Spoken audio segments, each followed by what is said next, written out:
Excellent. So yeah, thanks Marty and Sal for sharing. Maybe like Beck and Steve, do you guys want to share, or Lauren, do you want to share about I guess what your impressions and what you guys sort of saw out there as well?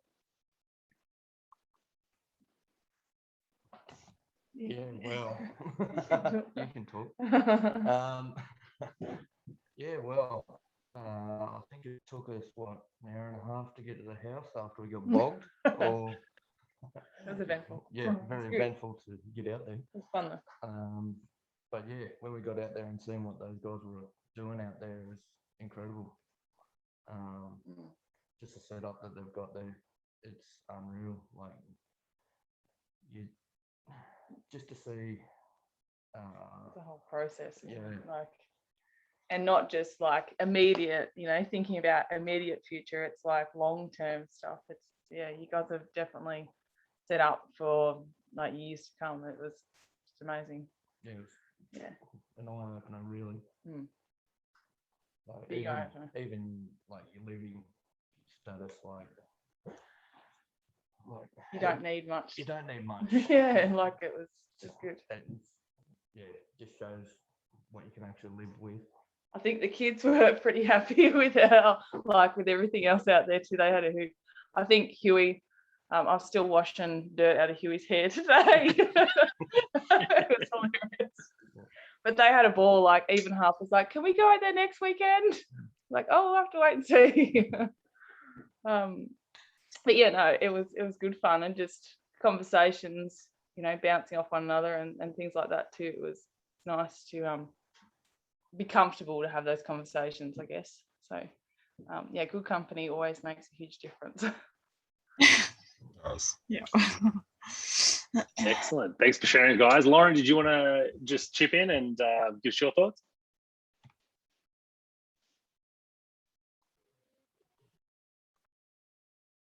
You might need to unmute yourself there. I have. Can you hear me? Yep. Yep. Awesome. Yeah, no, it was so good. The kids absolutely loved it. We got bogged as well. But yeah, no, it was such a great experience, and just to see what they're doing out there is just, it's unreal. And the scenery out there, the landscape and everything is just amazing. So yeah, hats off to them for what they're doing. I think it's bloody amazing, really, and it's so inspiring. So thanks to Marty and Sal for having us all out there. And yeah, the kids brought probably most of their dirt home from their paddock, I'd say. So yeah, thanks guys for having us. It was awesome. Well, thanks guys. I think Elijah's actually still like catching up on sleep. He's from the stimulation of all the kids. He's still overwhelmed. But he loved it. I think all the kids just took him on board, and he was just a fun team. It was awesome. He had a smile on his face from ear to ear, didn't he? Yeah. His element. Definitely. Yeah, no, I loved it. All the kids loved it, which was great. It was even just good to see all the kids, really interacting. It was as well as, what obviously we were planting seeds and all the stuff that we were doing, but the kids really got involved in it too, which was great. And that's what I had hoped that my kids got from it as well, from going out there, which they did. So yeah, thank you. It was awesome. Well, good. Awesome, guys. Yeah, I had the pleasure of going out there this morning, and yeah, I love it. Anytime you can connect with nature and, just be out in nature. And Sal and I had some great convos. Marty and I had some great convos. And I feel like, yeah, there's something about just working together out there that you can have those conversations. And yeah, that builds trust, right? I think it allows you to be authentic. I know I had a beautiful massage from Sarah this weekend, and they gave us the opportunity to connect. And I'm really loving the opportunity within the group to support one another in their businesses or lifestyles and understanding more about each other. So yeah, thanks, Marty and Sal. And I guess while we're on the topic, yeah, I know we were chatting about it today. What thoughts do we have on what next? What ideas we want to throw out to the group as far as upcoming dates and potentially, trying to give people bit more notice. I know coming out of lockdown, we were sort of like, yeah, like let's open it up straight away. But now giving people a little bit more opportunity to understand where we might be at and what the real current need is, I guess, further backwards. Yes, I think like Kim mentioned the other day, we should try and organise something midweek for those people who can't do the weekends. So we were thinking like Wednesday, but I mean that's not that far away. So really, if people are keen to come out through the week, when we still have a bit of seed and veggies and stuff to plant, we'd like to get that all out as soon as possible to really just benefit growing season. So if there's anyone who's free through the week, just throw out days. Like, yeah, we're flexible, so it's whatever people are keen to do. The other thing we thought, which we should really take advantage of whilst we have our perceived freedoms, is to do an actual gathering in person, like with everybody. I think it'd be really good for people, just like sitting around having lunch or something. And we thought about doing something like, instead of everyone making food, we could do like a catered thing, like get Teresa or Megan to sort of cater, and everyone say paid like whatever it was per person. So then you can just sort of sit there and enjoy, everyone's company and not have to worry about preparing food and stuff like that. That was just an idea. But I think, yeah, if everyone's keen to do that, we should organise that sort of.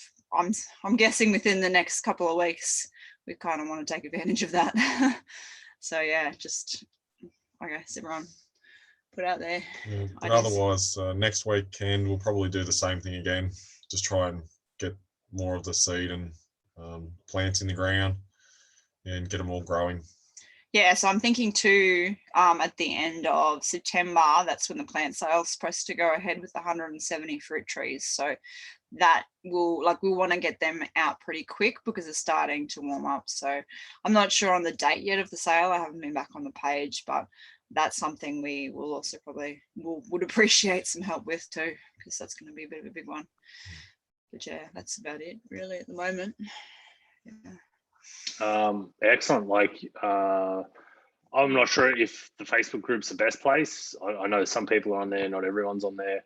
But yeah, I think next weekend, we can make time. There's some other people I've spoken to that said that, potentially next Sunday would work for them. So as you said, if there's going to be opportunities both days, maybe in the group, we put it out there, sort of get a feel for who would be available next weekend, and then we can look at that.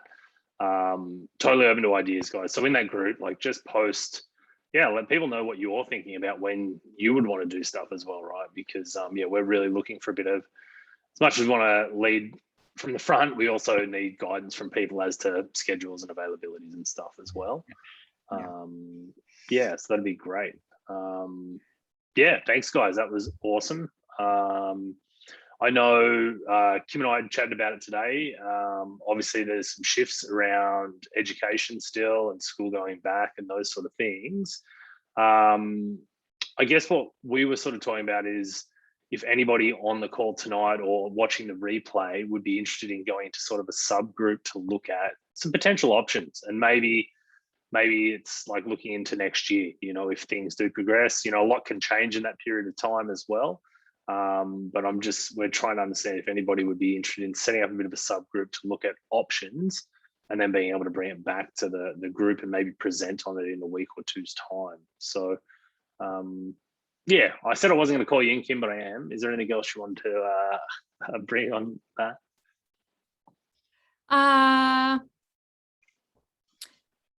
Only just a conversation that you and I had probably the other day when we did our walk and talk, but it's just some of what's happening now is giving us the opportunity to potentially set up things that we sort of felt were high in our value system anyway.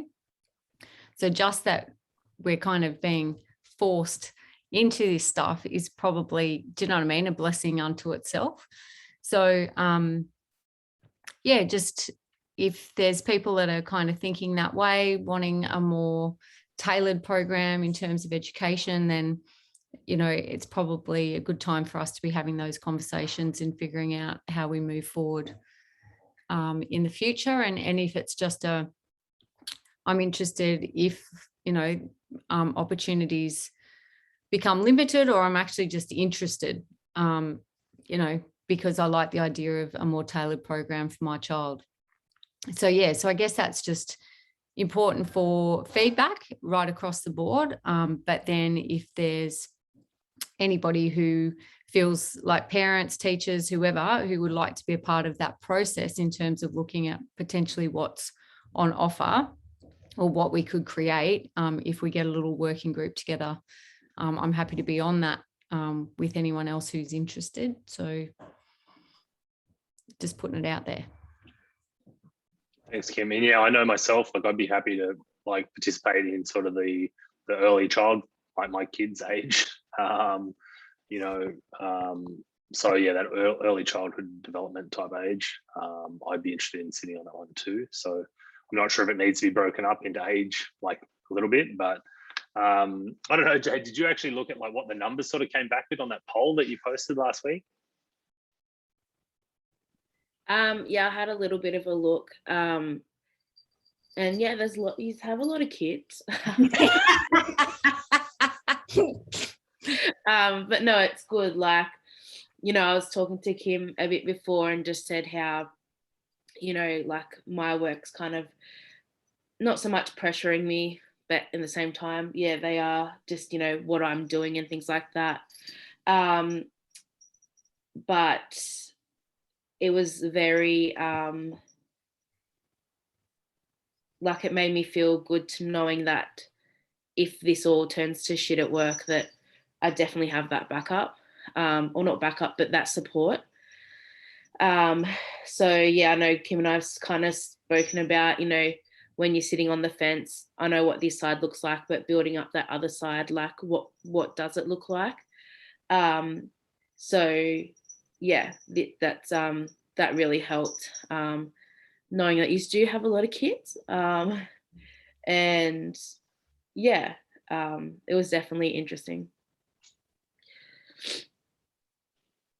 Okay, awesome. Yeah, I think, as I said, maybe it's something we can put up for more discussion because, yeah, whether it goes to shit or not, I know for me, I'm looking for options outside of being able, like I'm not going to vaccinate my kids just to get daycare. So I know that's something that Amber and I are looking at right now as far as support when it comes to that and opportunities to put our kids into great socialization, as you know, everyone can attest to that was out at Marty and Sal's and said, you know, just seeing the kids interact is, yeah, pretty amazing, right? So, yeah, and that's true, Ange. There are tons more people out there, right? Like we're a small subset of people taking action right now, but more people are out there as well thinking about it. So,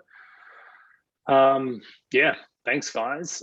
Is there anyone else that wants to bring up, like, is there any other housekeeping, any other announcements, or just any other comments at this time before we sort of get into the meat of tonight's call?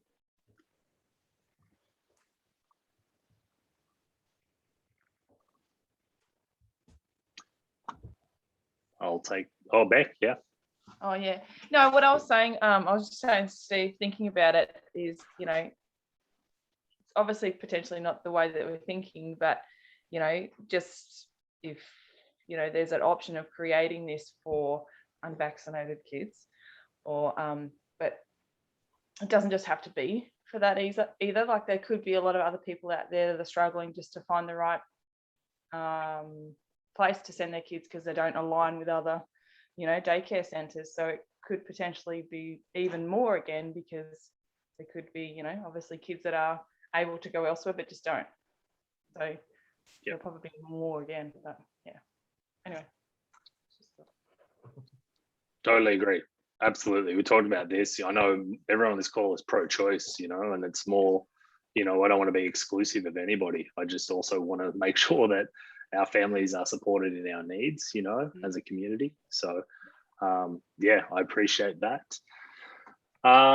So for tonight's call, guys, I've called it Know Thyself. And I guess where this stems from is, I guess, a little bit of background. You know, Sarah and I shared a little bit, and, you know, some of the other people on this call have gotten to know me a little bit more, but some of you haven't as well. And I would say, you know, I grew up in the country. So Temora, end up growing up in Nyngan for a lot of years up near Dubbo, and pretty much came of the background that, you know, you worked hard, you grew up, you got a good education, you got a good job, And then you bought the house and you had the kids and you were happy. Like that was what life was about, you know, and very much I went after that, you know, and don't get me wrong, I traveled, I partied hard, I did a lot of stupid, dumb shit in my 20s. And, you know, I saw a saying the other day from a guy named Kerwin Ray, and he said, you know, if I'm giving you advice, it's not because I think I'm better than you, it's just I've done more dumb shit. And that is totally me. So I've lived a lot of life for my 39 years, and, you know, through that does come a little bit of experience and some painful experience. And ultimately, I ended up in Canada and was making close to $250,000 a year. I married a girl over there, had the house, the cars, the dogs, you know, had everything that people, you know, thought was success. And on the outside, I was smiling, and on the inside, I was miserable. Like I was so unhappy. And it was because I was just like, what's wrong with me? You know, like I have what I've been told is success and happiness, and I'm not. And ultimately, through that experience, I went through a divorce. You know, I had sort of some really, really dark moments where I was abusing substances. I isolated myself, wouldn't talk to my family in Australia. I wouldn't reach out for help. And, you know, through a process of starting to search for help and search for answers and understanding why I was actually here on the planet, I started to actually attract knowledge and information and teachers that were able to help me understand who I was and why we're here as humans. And one of the biggest things that I think is really important to understand right now is that suffering catapults consciousness. And whether that's in our own lives or on the planet, it's suffering and pain quite often that wakes us up, that snaps us out of our dream, you know, out of the program that we're living. And so through that, I wouldn't change any of my life experiences. I now have a beautiful wife, 2 beautiful kids. You know, I've met all these beautiful people in Australia. And if I change any part of my past, I wouldn't be here on this call right now. So the pain that I've been through, and anybody that's going through this big upheaval right now, I want you to understand it is divinely guided to help you get to a higher level of consciousness in your life. And through communities like this, you're going to have the support to do it, because support is really key as we do this. And so that's why tonight I want to go back to some real basics and, you know, really start to understand the things that the school system doesn't teach us. And it's not really anybody's fault. Like, you know, the systems have been set up like this for, you know, decades, even over 100 years. So, you know, we're all just products of that sort of system. But through this group, through repetition and through some, you know, maybe some information that you haven't seen or come across before, I'm hoping that people can start to awaken a little bit of awareness in themselves and understand how we can move through this. And so part of my intention when Kim and I first sat down with these calls is to make positive solutions and take action. But one of the biggest actions we can all take is continuing to work on our mindset, our attitude, and to increase our level of consciousness. And so that's what tonight's call is going to be about. And to start off with, I'm actually going to play it's a 13-minute video. It's a little cartoon like thingy that some other person had done. But I think it's just a really powerful basis to kick off tonight's call. And then off the back of that, you know, I have a little presentation to go a bit deeper and just to understand sort of yourself a little bit better, because I really believe that we're sort of, many of us have played life with like one or both arms tied behind our back. We're actually playing life by a set of rules. It'd be like playing rugby league to the rules of soccer and wondering why you're getting penalized all the time for smashing people on the field, right? Like we're literally playing one game, but we've been told the rules are something completely different. And so this is the start of potentially a series of calls where I'm going to start unraveling some of this real basics of life. I'm not going to go deep into it tonight, but there are laws, guys, of the universe that are the same as gravity. No one questions gravity, right? You learn it as a kid that when you fall and you hit the ground, it hurts. And so they're as consistent as that. And when we understand that nature, like that's why Marty and Sal's farm, I think is such a great learning for our kids, is if we can get in tune with nature, nature will actually teach us that there is consistency to life. You know, there are these laws and rules that govern nature, and that governs us as well. But you'll see tonight why we've been sort of taught that we're not necessarily powerful, which is the biggest lie out there. So Bear with me. I'll just find, I will find the presentation, the first one. I think it's this one here. Can everybody see that now? Okay, perfect. I'm just gonna, and if somebody can give me a thumbs up if if you can hear the sound. Can we hear that sound or no? Okay. All right.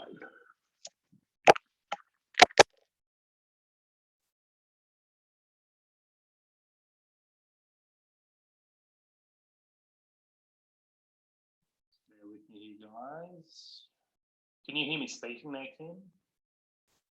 Yeah. All right.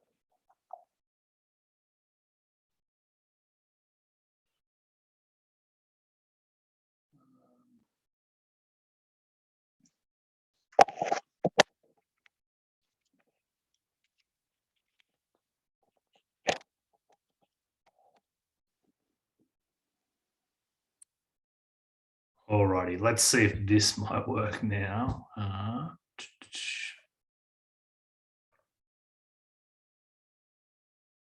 95% of our life is coming from the programs of how to live life that we get in the first 7 years of life. And that's why poor people stay poor and rich people stay rich.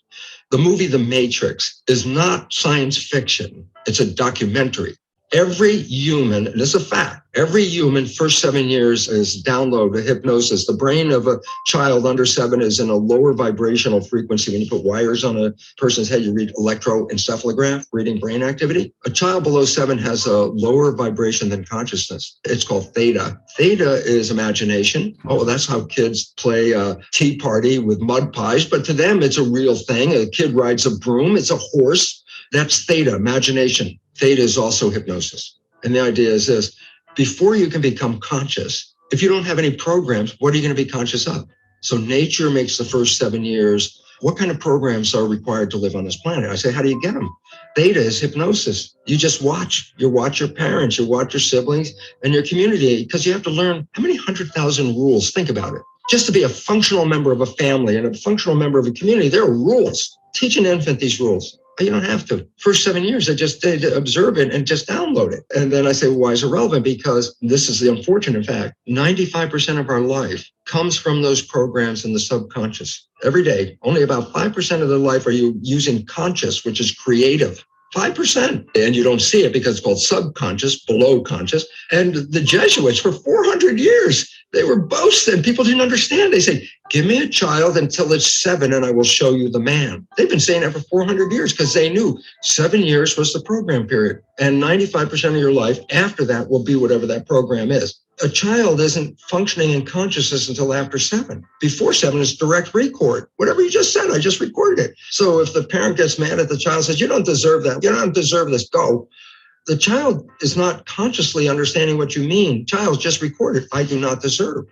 Now, if I hear that several times, especially in an emotional situation, because that downloads it faster.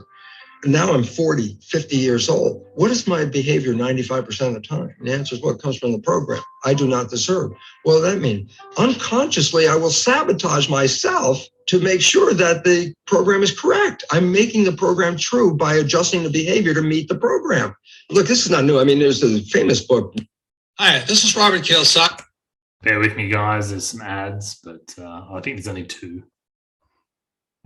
And basically said, you come from a poor family and you could struggle your whole life and try to get rich, but you're not going to make it. And if you come from a rich family, you could be stupid your whole life and make it. Not because it was thinking, but it was unconscious behavior that was downloaded from rich families into kids, which is unconscious. So they're making the right moves unconsciously.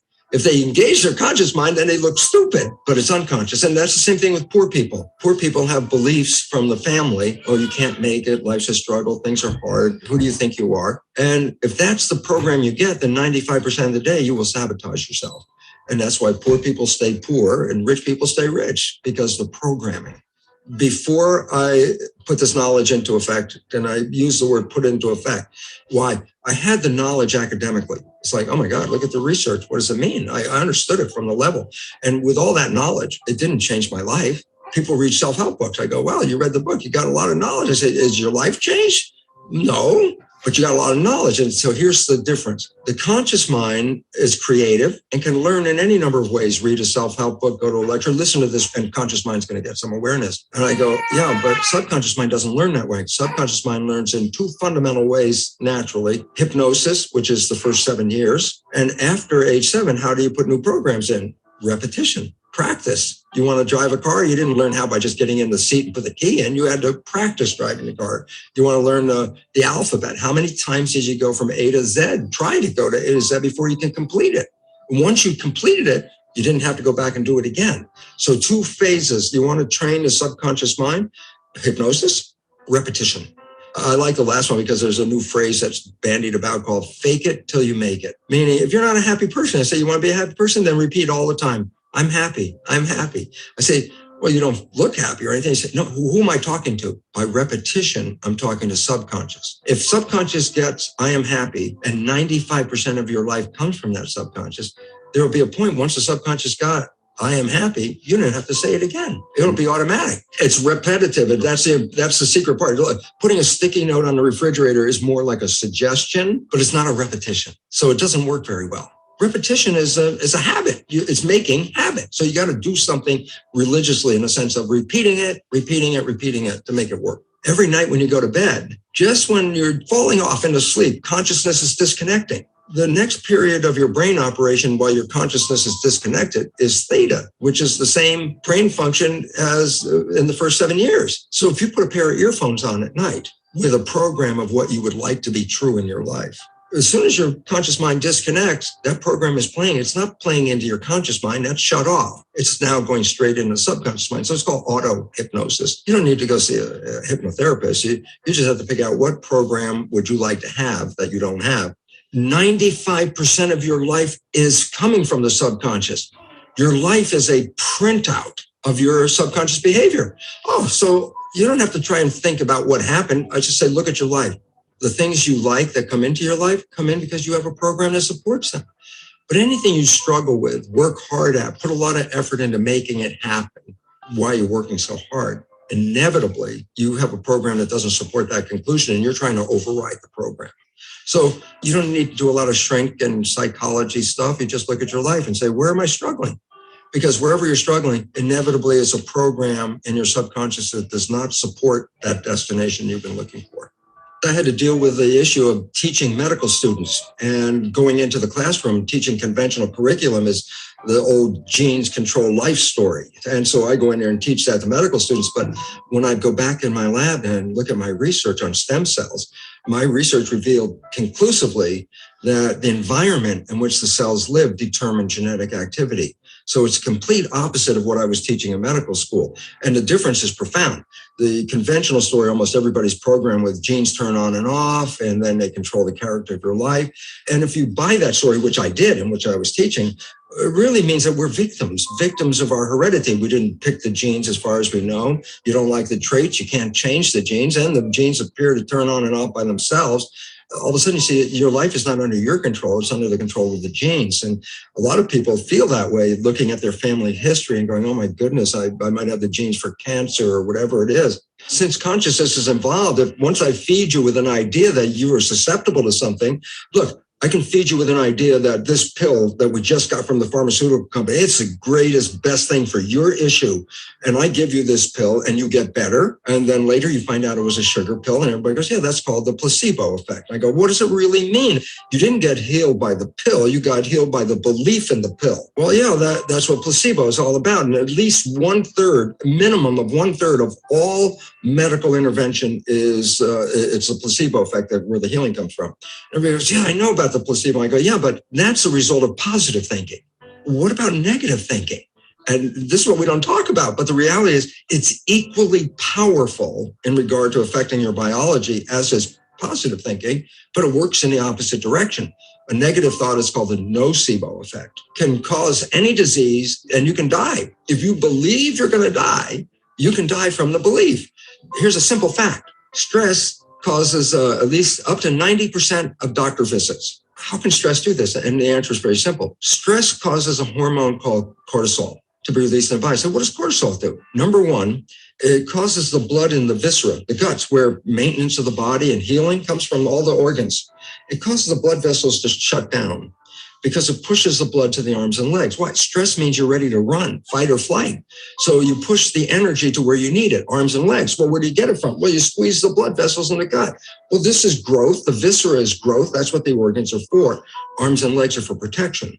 If I'm in protection, I shut off growth. And more importantly, stress hormones shut off the immune system. The reason is just energy. The idea is if you're being chased by a saber-toothed tiger and you have a bacterial infection, how do you want to split the energy? How much energy you want to run away and how much you want to fight the immune, with the immune system? The answer is the hell with the bacterium. I mean, if the tiger catches you, the bacteria is useless. It's meaningless, So when you're in stress hormones shut down the immune system to conserve energy. Does the immune system use energy? Of course. If you've ever been really sick, you never even got out of bed, you have no energy.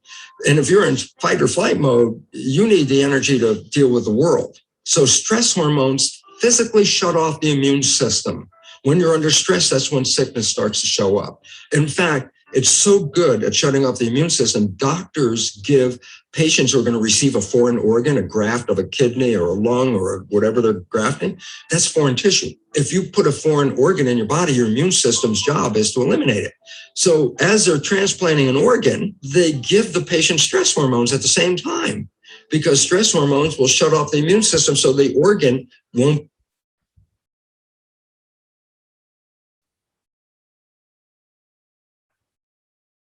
be rejected right away. That's how effective it is. It's used therapeutically to shut off the immune system. Yeah, but everybody out there in this world right now, with a small exception, is under some level of stress. Every one of those people is dripping stress hormones continuously in their body, and those hormones inhibit the immune system, and the result is illness. And if you stop the growth, you say, yeah, but I'm an adult, I don't need to grow. And I say, yeah, but you have to replace hundreds of billions of cells that you lose every day. So we really have to watch out because, as psychologists will tell us, 70% or more of our thoughts are negative and redundant, replaying the same negative thoughts. I go, if thoughts have nothing to do with it, fine. But thoughts, positive or negative, shape our biology. And all of a sudden it says, well, now it's time to wake up because our negative thinking is manifesting a negative life experience. But it's not just me saying this. It was me saying this when I first started doing this work in 1970. And my research was repeatable every day. I could take stem cells are embryonic cells, so they have no potential until you put them in an environment. And then depending on the culture medium, by the chemistry of the culture medium, I can make the cell become a muscle cell, change the culture medium, make the same cell become a bone cell, or change it again and make the same cell become a fat cell. And genetically, the cell is the same. It was the environment that I was changing. And I started talking about that long before the new science called epigenetics had come into vogue, which was 1990. So I was like 20 years ahead. And of course, for much of that time, my colleagues looked at me like I was a crazy guy because everybody knew the conventional dogma. And I was, coming up with a whole different line of belief about it. And now it's come into mainstream. The only problem is this: when you invest so much money into a belief system, and then a belief system isn't really right, you try to hold on as long as you can because you spend hundreds of billions of dollars in this belief. You don't want to just, we'll just change it. So it's a struggle, but the reality is coming forward and the public is just becoming aware of it. And it's a revolution because if you believe genes control your life, you're a victim of your heredity. When I say epigenetic control, almost sounds the same, but epi means above. So when I say epigenetic control, literally it's control above the genes. And this is what we now recognize, that the environment, and very specifically our perception of the environment, changes our genetic activity. So that means, that's not a victim because I can change my environment. I can change my perception. And all of a sudden, if I can do that, then I can control my genes. Well, we're going from victim to mastery, from genetics to epigenetics.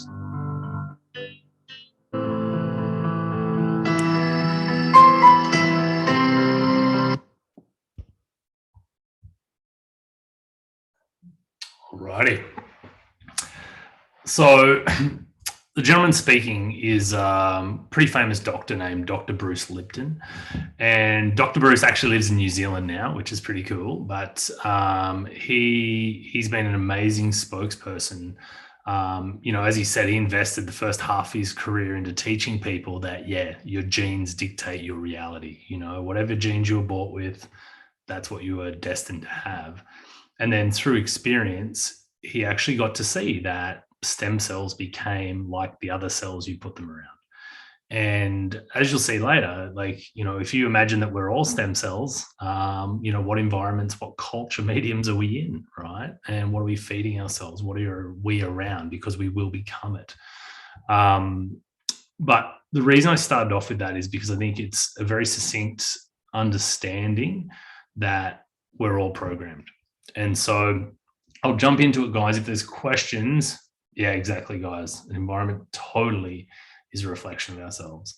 I'll jump into it, and then at the end, I'd like to open up a bit of an opportunity for people to share what they're taking away, because one of the things he just said then too is it's all good and well to learn with the conscious 5% of our brains, where we can read, we can listen passively, do whatever, but it's when we start interacting, getting into the subconscious, that it actually sinks in. So being able to give our own takeaways at the end of tonight is actually going to go deeper into your subconscious, and then it's going to start to make change for you. So I'm just giving you guys a warning that I'm pretty much going to call everyone out for sharing their takeaway tonight, because that's how we're going to change, guys. So I'm just going to share this one now. All righty. Can everyone see that screen? Excellent. Alrighty, to know thyself. You know, it's an interesting statement, but who really knows themselves? We know our names, we know where we were born, we know our parents and our family, potentially what we do for jobs. But I think we all have a feeling that there is something deeper within each and every one of us. And that's been the quest I've been on for quite a long time now, is to understand what is that beneath this physical meat suit, as I've heard it being called before, this physical body that I have, right? Like, what is the me beyond the me? And so this is where I want to just people start making questions of themselves. You know, who are they? Who are you without your job title? You know, who are you without your age and your name? You know, there's a deeper part of you. So as we talked about there, you know, there's real importance in programming. There's a need for it. It's not as though it's something that's good or a bad thing. It's actually something that we really, really need. Actually, I'm just going to quit out of this, guys, because I can't see the whole thing. That's a bit better. Yeah, it's really valid. You know, we need that programming in the first 7 years of our life to learn how to operate in a world that is highly complex. I love that he talks about The Matrix was a documentary, not just a movie, because we start to understand that we all actually live out this programming. When I first learned about this, I thought it was quite a negative thing. I was really pissed off about the programming I'd received. As I talked about before, you know, go to school, study hard, get a good job, get a good education, you'll be happy. That's a program. You know, the majority of our program happens in these formative years, the ages 0 to 7. And that's why I know personally for Amber and myself, there is a real importance in understanding how we can find conscious childcare and daycare for our kids, because outside of our own values, we're looking for other people who can help instill these values of creativity and imagination and exploration into our children, opposed to very limited curriculums that I think traditional schooling has at the moment. And that's just my opinion, but you know, I believe we need to teach our kids how to think, not what to think, and create a safe environment for them to explore themselves. I actually think our kids are way, way smarter than us, because if they didn't come in smarter than us, consciousness would never evolve.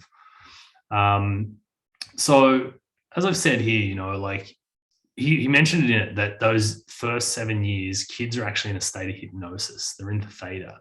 And for all the parents on the call, like, when you start to see your kids literally copying exactly what you do, whether it's mannerisms, whether reflecting to you the words you use, you know, it's so funny. Emma at times, she'll call, like, I talk to Amber, I'll be like, hey, babe. So guess what? I get parroted back, you know. hey babe, hey babe. So it's pretty funny, right?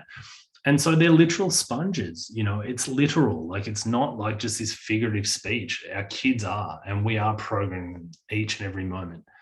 And guess what? We were all programmed, you know, and during those first 7 years, you look at, it's predominantly our parents, you know, schooling, maybe grandparents, and then you look at things like maybe religion as well. I know when I look at my family, most of my family were hardworking, poor farmers, you know, and I met a lot of people that are extremely hardworking, but still, you know, poor as such.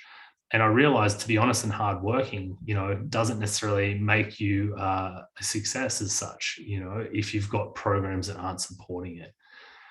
And then something that just blew my mind is, you know, I ask all of you this question: is it possible that there are segments of society that have understood this for a very long period of time and taken advantage of the masses based on this understanding?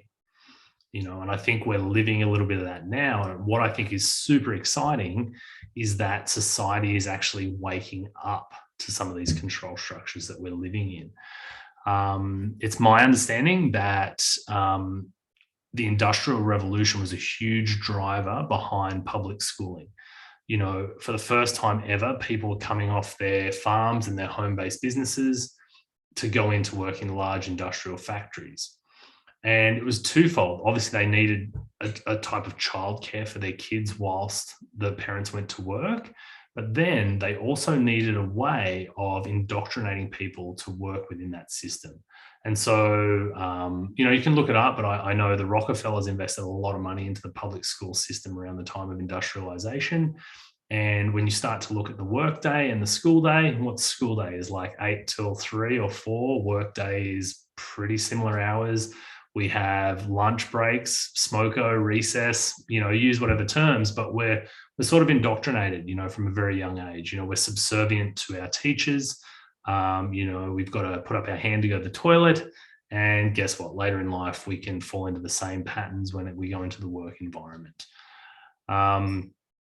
So it's just interesting as we start to understand these things. It's not good or bad. It's just what has happened over time. You know, by age 35, a lot of science is sort of saying that 95% of all your actions are actually due to this unconscious programming, you know, and he used the example of driving a car. Like, if I ask most of you now about driving a car, you know, you jump in, you turn, you don't even remember. I know me, I can get to a place and like, how did I get here today? You know, like I just drove and next thing you know, I'm there. Whereas when you're first starting to learn, you've got to put a lot of conscious effort into, you know, indicating, changing gears, like checking your mirrors, doing all this stuff. But over time it becomes a pattern, it becomes unconscious. And then you see sort of a little meme down the bottom, you know, the Matrix meme is that once people unplug from the programming, you start to wake up. And I think most people on this call would agree that mainstream media is using fear to program people that are stuck at home right now. You know, it's a lot of sensationalism, which gets your attention. And then it's literally called programming on TV for a reason. So, you know, as we start to unplug from these structures, you know, as we start to disbelieve what we're being fed, we do wake up and start to see that, hang on, that's just one system that maybe has programmed us. There are many other systems that we're working within as well. Knowledge versus understanding. So this is textbook sex versus the real thing. You know, you could read about sex in a textbook, but until you actually experience it, totally different experience, right? Like the understanding is totally different.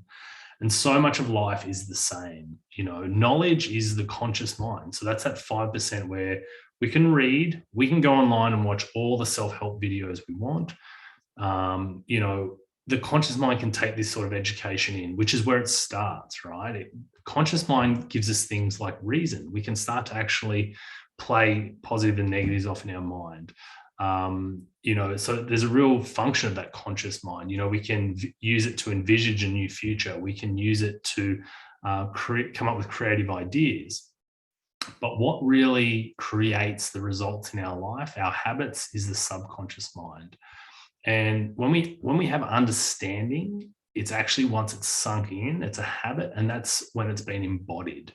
And, I think of embodied because, it's sort of our mind is can be very mental and very up here. And as anyone that's struggling with like negative thought patterns right now, or not even just right now, I know negative thoughts throughout my life, can plague everybody, is that, that rumination can be very airy, very mental. But once we embody something, there's a feeling, right? There's a habit.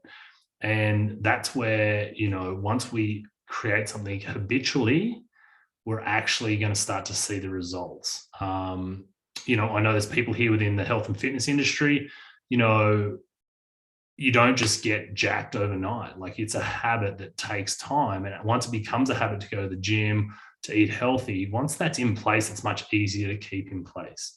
But it takes repetition, number one, continuous effort to do that.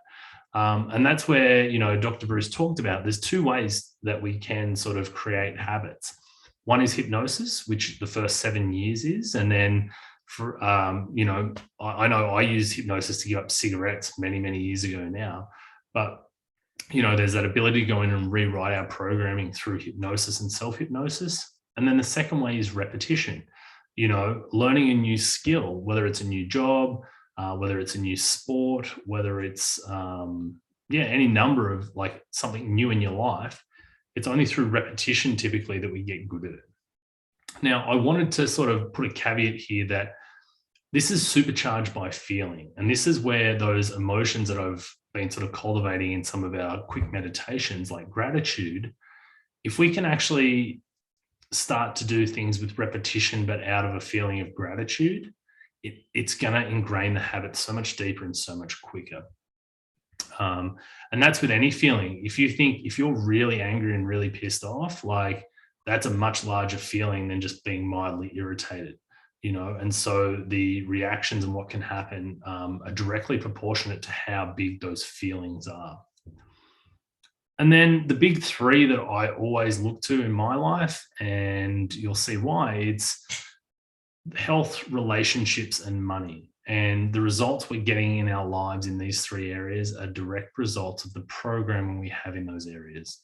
So if we grew up in a home typically that, health as a high value, whether that's eating correctly, looking after your body, exercise, there's a higher chance that that's going to be a habit in your own life.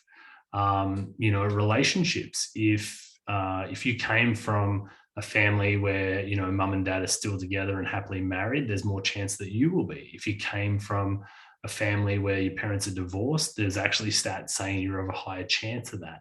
Now, if you're aware of it, obviously you can work on that.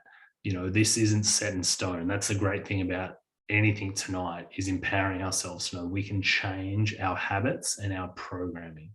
And then money's a huge one, and as you said, I totally see that the wealthy, their kids can remain wealthy and they don't even know why, right? Whereas you can be the hardest working, the most honest, good person in the world, but if you've got if your grandparents told you that, that guy who had money was evil, or people that have money are bad, or, money has torn your family apart, or, blah, blah, blah. Even if you heard your parents fight over money when you're a kid, there's every chance that you might have a program running that says money is bad. And because of that, you're going to do everything subconsciously to repel it, like to not have it in your life because you think it's a negative thing. I didn't put it on here, but our subconscious mind is like one of the very earliest parts of the brain. Like, it's very primal. And so any habit the subconscious mind ingrains into it, it believes it needs for survival. So I smoked cigarettes for, 6-7 years, I guess, through my 20s. And clearly that is a habit that is self-destructive and poor for your health and will kill you over time. Why do people keep doing it? Consciously, you can go, consciously I've educated myself that this is really bad for me. But subconsciously, my subconscious mind is saying, no, my master, my boss said, hey, I've started smoking. It's become a habit. So therefore it must be life-giving. It must be a survival habit. And that's why the subconscious mind, it doesn't actually judge whether things are good or bad. The conscious mind can be rational. The subconscious literally just executes whatever is in there. And that's why self-destructive habits will continue, even though consciously you're like, I really need to stop doing that. Now, the big lie, you are powerless to change. The reason I think this lie has been perpetuated is it serves people. It serves people who want to control others for profit or power, you know, and it really stems from what Dr. Bruce talked about, is the old and the false thinking that our genes controlled our life. You know, if my parents were, you know, had cancer, I'm definitely going to get it. Or if my parents are overweight, I'm going to get that. Or everyone in my family suffers from bad knees. Like, you name it, right? People thought that was their hereditary. And so people became victims to it because it was a belief structure put in their head very early in life. You know, you were born into it. If you were poor, you were never going to get out of that. And so the false thinking were, you know, whatever you were born into, that was your take in life, and that's what you had to deal with. The newer proof that Dr. Bruce talked about, epigenetics, you know, above genetics, just states that those stem cells, they're pure cells of potential. Like, they are just pure blank cells waiting to be created into whatever our bodies need. And if we're losing hundreds of billions of cells every day, our body needs to regenerate them. Of course, we would need a way of ensuring we're regenerating the right cells. So stem cells, you know, put into that culture, and I just put that in brackets because I thought, look at our current culture, or look at cultures around the world. So if you're born into a different culture somewhere else in the world, that's how you grow up, right? So if you think about it, all babies are born as totally pure love. Like, I totally believe that someone like Hitler was born as a pure love, like he was a child, right? He wasn't born evil. I don't think anybody is, but we're all programmed by our environment. And probably the easiest example is, if I took Gabriel, my son, 4 weeks old, and I went and gave him to a family in China right now, he would grow up to speak Chinese. You know, why does he grow up to speak English? Because he's in an English-speaking environment. And, you know, that's the same for every baby. So every baby comes in as this blank slate, as we all did. And then it's actually through our environments. And the cool thing is, guys, we have the power, especially now as adults, to choose our environment. And then by choosing our environment, we're actually choosing our programming. And that's what's so powerful about this group, because we're all choosing to be here. You guys don't have to give up your Sunday nights. You don't have to give up your Thursday nights to jump on these calls. But you're choosing to be here because something's telling you, hang on, there's something about these people and this environment that is going to help benefit me to grow and to create the life I want to create. And so I think this is, for a lot of people, hard to break out of your environment. If you've always been around the same people and it's comfortable, even though it's not necessarily, you may not be happy. Like, I guess an example would be staying in a toxic relationship, right? It's sort of, you're not necessarily happy in it, but it's sort of you've become accustomed to it. Whereas over time, you have the power to choose a different relationship. You know, you have the power to choose a different life. And that's what I want everyone to know, that right now on the planet, we get to choose. It's not totally, we're not victims to what's going on here. Oh. I thought this was pretty apt, considering, you know, Marty and Sal and the backwoods is a big part of where we're at right now. You know, my mind is a garden. My thoughts are the seeds. I can choose to grow flowers, or I can choose to grow weeds. And it's each of our responsibilities, guys. Like, the society we live in is planting absolute shit in our brains right now. And unless we consciously take a stand, you know, I understand, actually, you know, I was talking to a guy today that's got off Facebook, and I was like, good for you. You know, if it's consuming you and it's not adding to you, like, get rid of it, you know. And that's our opportunity, guys. Know that you have the power to plant whatever seed you want in your mind. Now, Dr. Bruce talked about the placebo effect, and I think this is really like bang on to what's going on the planet right now. You know, thoughts, positive or negative, shape our biology.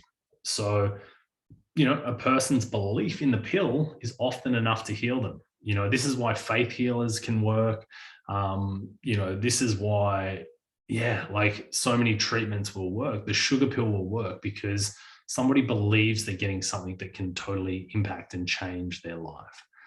The same can be true for somebody that, for example, has cancer and believes they're terminal. They were told by somebody in a position of power, say a doctor in a white coat, that they're terminal, got no chance. And I actually think it's bullshit. You can never, like, you're pretty much giving somebody your seed, you're planting a seed in their mind that is totally unfair when, you know, I just believe there's always a way or an option.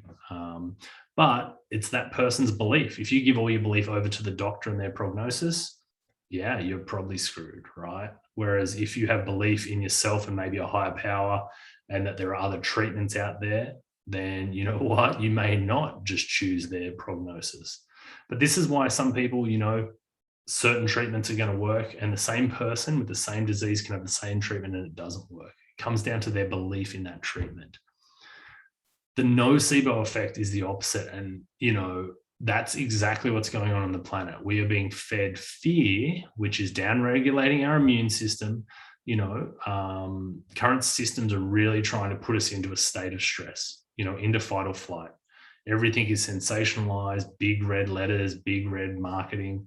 And, you know, they're trying to increase our stress, you know, even through these lockdowns. You know, it's to have us so we're controlled, so we're only watching one medium that has a certain narrative. So, you know, stress, as he said, increases our cortisol, which decreases our immune system.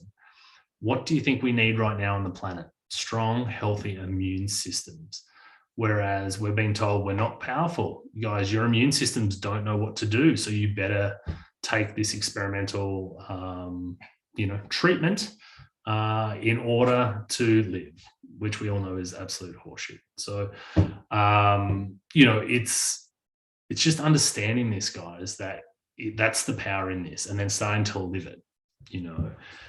And I think it's not, it certainly is our perception of what's going on around us, our environment, our circumstances that are going to change our biology with that typo, and, you know, our genetic activity. And perception is the biggest key. And I think if you can learn to shift your perception of what's going on, you can start to get out of that stress, that fight or flight. You know, I know there's a few people on a couple of our first calls that really talked about how they felt quite calm now. And I know there's other people that are feeling extremely stressed and anxious. I would say the biggest difference between those two groups of people is their perception of what's going on right now and how we perceive the world. You know, two people can be looking at the same thing, but actually having a different experience based on how they're perceiving what they're seeing.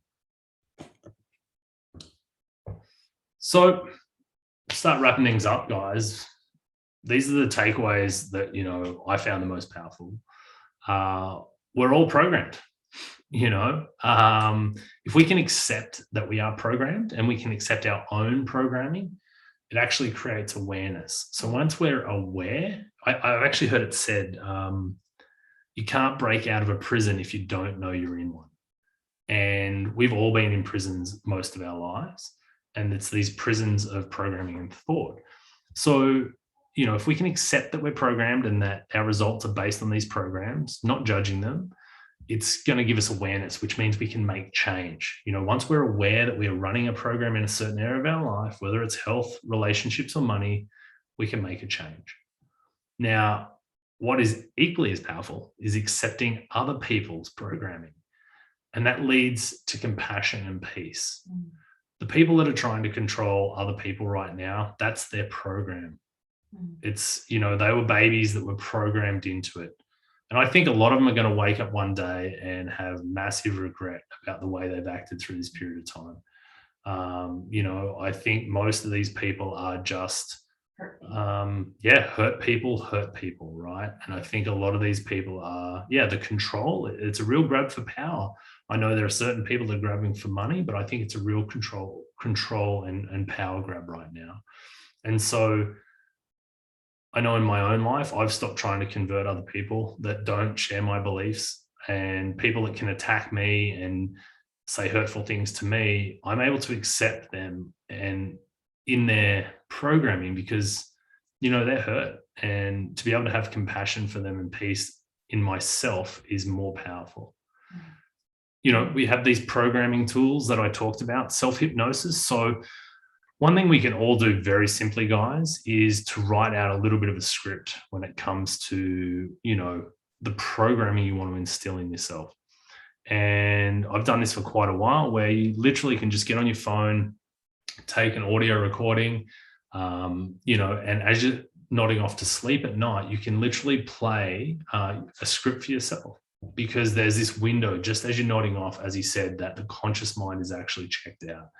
And so if you've ever noticed you've gone to bed like super angry or anxious about a situation, you typically wake up feeling pretty much the same.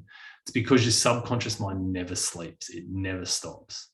I didn't mention it in here, but the subconscious mind is also the part of your body that pumps your heart, that breathes your lungs, that grows your nails, your hair, that heals cuts. So all these things happen without you consciously doing them, and happen while you're asleep. So it is actually really important about what you're thinking about. You don't even need to create the script, but if you can make a habit of, before you go to bed each night, either thinking about something that you're grateful for, something positive, or the future you want to create, it's actually going to be much more beneficial for your health, and opportunities are going to start showing up just based on you starting to rewrite this habit of what your future is going to look like. And the second powerful tool for programming or reprogramming is repetition. So he talked about affirmations, and I have a little bit of I totally get what he was saying about fake it till you make it. But I also believe that if you truly don't believe that in your heart, you need to soften it, because otherwise you set up this resistance. You're just like, this is bullshit. I don't believe what I'm saying. So there's ways of writing affirmations that over repetition, it will slowly sink in, and then you'll start to see change. A second one with repetition was the gratitude list. I've done this when I've been really unhappy in jobs in the past. I would sit down and write out 5 things I was grateful for in that job every day before I started work. And within 30 days, another opportunity had shown up, but not while I was negative and bitching and complaining about my life. It was once I'd actually, seen the good, seen the positive in it, that more positive was able to come into my life. And then the third one I've got here is study. And what I mean by study is starting to study and research material like this, starting to understand how you operate so that you can start to reprogram yourself. And it's this repetition of the study, hearing things like this over and over and over again. I've been studying some of the same programs for years, because you always hear something new. And as you grow, actually one of my favorite sayings is, the same man never crosses the same river twice, because he's not the same man and it's not the same river. And all it's saying is that, that river continues to flow. It's not the same water, and you've grown. Each experience, even though you might say, I already know this, I think they're like the most dangerous words you can ever say, because it just shuts your brain off to learning or seeing a new perspective. Power of belief. So getting to choose the perceptions of what is happening to you in life. This is extremely powerful. You can choose a perception that, life's happening to you, being a victim, or you can say it's happening for you. As Kim said before around sort of the education, there could be a perception of, we're being forced into something we don't really want to do by looking at alternative schooling systems. Or there's the perception that, hey, we've been talking about this for ages and totally want different schooling beyond this anyway. Even if everything went back to normal, it's still not a system that I want. So, you have the ability to choose, guys. And part of that is using the rational mind to look at, well, what could be the opposite side of what I'm thinking about this? And just look at it from that side, and maybe you'll see something different. I'll share with you all my perception of what's going on the planet. I believe it's my perception that we're in this amazing time of awakening. The human consciousness is growing and awakening at the largest rate it ever has, and that we are moving into a much more amazing, light-filled society. That perception of mine helps me really feel like, excited and hopeful for the future. And that's the second part has to go with it, though. How it manifests or shows up may look different than we think or expect. Did I expect that this is how things would manifest as far as the world growing to a different level of consciousness? Probably not. But, the reality is it shows up the best way for everybody to get the lessons they need. Another big one for me was when we went through the recent labor. Like, Amber really wanted to have a natural birth, and she did everything in her power to have that. And at the end of the day, she thought, it was her perception that a natural birth was the best way to give birth to this child. Well, as it turns out, what she really wanted at the end of it all was a healthy baby, right? And how that manifested and showed up was different than what she had thought. So in the end, the goal, we got our baby boy, but it was by cesarean. So, how it showed up may not be how we expect it to show up. And that's because when we expect things, it's what we're thinking. It's up in our mind, which isn't always the best way. And then finally, guys, environment is everything. The people you surround yourself with is absolutely huge. Like, I was always told about the power of association, it was probably more on the other side. My mum was like, I don't want you hanging around those kids, like, I know what goes on at their house. I know they're from the wrong side of the tracks, blah, blah, blah, whatever, right? But the flip side is, now as adults, we get to choose who we hang around with. And, I've heard it said that friends are just family you choose for yourself. I love my family, and, I spend a lot of time with them, but we don't share all the same beliefs. So I surround myself by people that I love and respect that share similar beliefs that I do. When it comes to your environment as well, media, content and the information that we're digesting, that is a huge part of the environment. And right now it's more important than ever that we're looking for positive, uplifting, solutions-based content. I think if you're on this call, I would say there's a fair chance that you've been down some deep, dark rabbit holes in the last couple of years and probably found the information there like pretty full on at times and probably didn't make you feel great. And while there's a lot of truth in it, at the end of the day, you need to start looking at, is it making a positive impact in your life? And if it's not, probably need to start replacing it with other things that are. And then another one about environment is food. The food that we consume and the consciousness we consume it with is huge. The intention behind our meals is huge. And I've heard it said that if, like, a lot of our meat, the animals are highly stressed before they die, that they have high levels of cortisol and stress in them, the way they're handled in some of the bigger, food factory type scenarios. And we take that on board, that stays in the meat and we digest that. And I know for us, it's really important. And one of the reasons we love what Marty and Sal are doing, it's the consciousness and the intent behind the food we're growing out there. It is truly grown with love, with local soil, so that it's going to be better for us as a whole. I've been doing a lot of talking, guys, and I appreciate your patience in letting me get through it. I'm going to leave the link to the video for Dr. Bruce for anyone that wants to look at some more of his stuff. He's got a ton of content. But what I would really love right now is to understand what people are taking away. As I mentioned, that's a big part of people growing and learning, is actually embodying it through explaining to others what you're taking away. And then also one of the biggest things that I've seen in community is what you've taken away from this or you're sharing could unlock something massive for somebody else on the call based on your experience and what you're going through and how you perceive it. I'm going to invite you all to be brave. And I don't know if people want to start in the chat or just put their hand up, but Yeah, just unmute yourself potentially. Okay, Marty and Sal, thank you. First cab off the rank. Right. I don't know if everybody has seen that documentary called That Sugar Film, but in there they talk about, was it in there? Possibly. Anyway, when you're creating a different way of thinking, you're creating new pathways in your brain. And what sugar does, sugar's never been approved for human consumption, but what sugar actually calcifies the neuron pathways within your brain. So when you're trying to create a new way of thinking, you can do it repeatedly, over and over and over. Connecting me is unstable. And anyway, you can do it over and over and over, but you may not create a new habit out of it because the pathways in which you're trying to use in your brain have been calcified shut.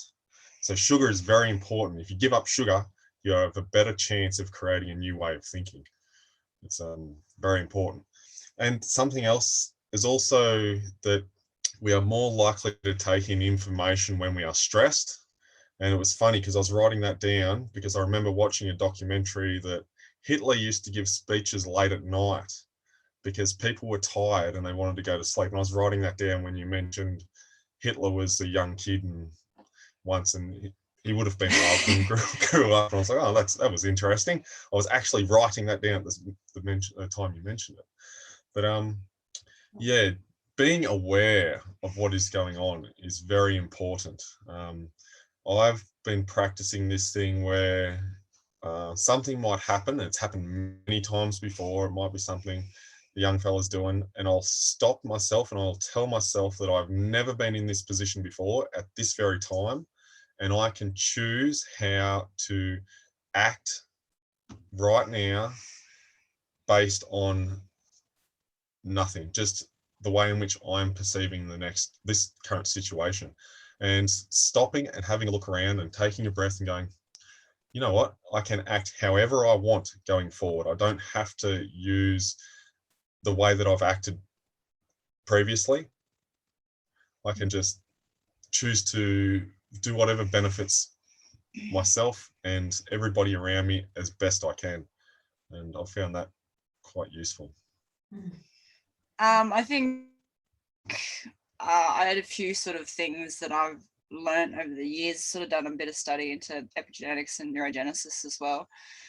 When it comes to like brain elasticity and the potential that we actually have, like it's quite significant. The more you read about it, like you can really change your mind to any pattern that you want.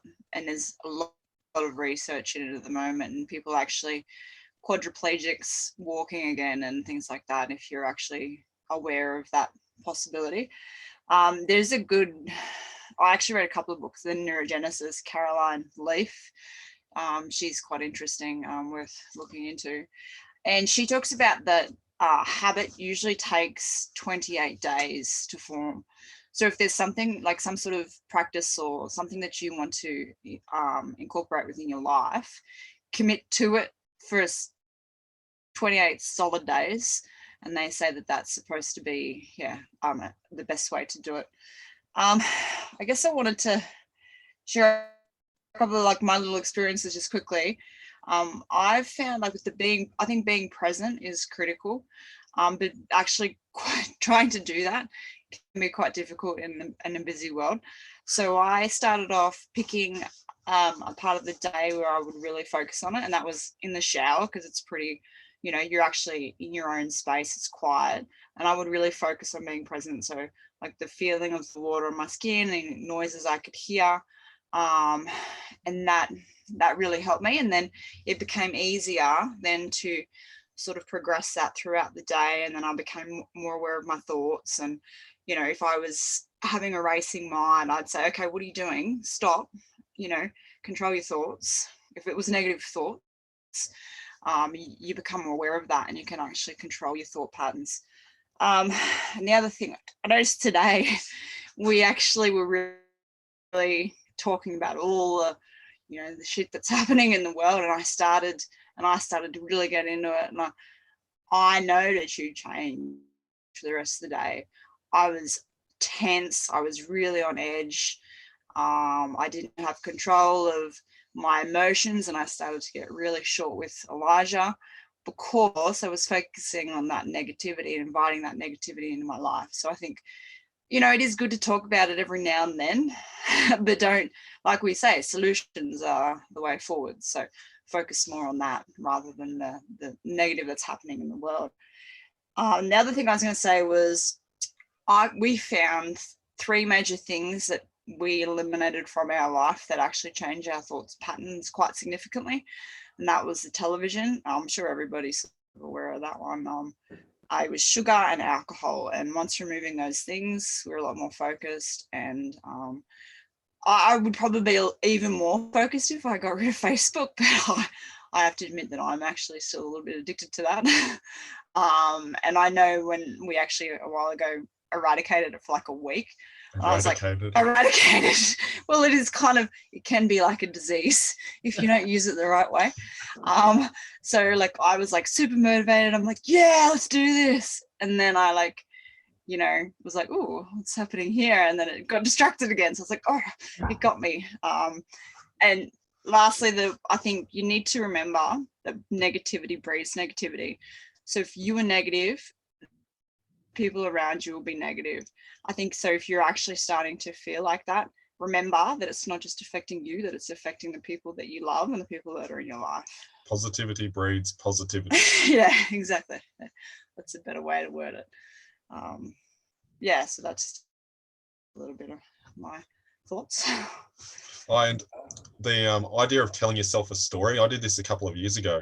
I created this story to bring me out of a real negative mindset, and I used to tell myself it as many times as during the day as I could, and I did it over and over and over, and it took, I reckon it was probably about the 28 days, and all of a sudden it was there when I was just doing things, and I was noticing that the negative thoughts were just gone, because I used to be quite negative, and I very rarely now, I can't even think of the last time I had negative thoughts. It's just creating that positive story and something that you can really like, that has that real connection to yourself, and was really useful at drawing out of a negative mindset. Yeah, and I think it's important to know that it sometimes it does take time. Like I think I'm still working on it. I can be very negative, so but yeah, the more you are aware of it, the more control you have. Yeah. Awesome, guys, thanks for sharing. And I think, yeah, it's powerful. Like, God, none of us are perfect. We're human. Like, I think we're all dealing with our own demons, and that's part of the journey. I honestly think that's why we're here, is to work through this stuff. So thanks, guys. Who would like to share next? Don't all jump at once. Chris will call you out. I'll jump in, guys. Same as Marty and Sal. Look, obviously being present is massive. It's the ongoing struggle, right, to continually be present and grounded in your life and not be driven by those emotions. So not to let those emotions be the driver of your actions, but to acknowledge those emotions, let them pass, and then dictate your own actions. So that is a big one.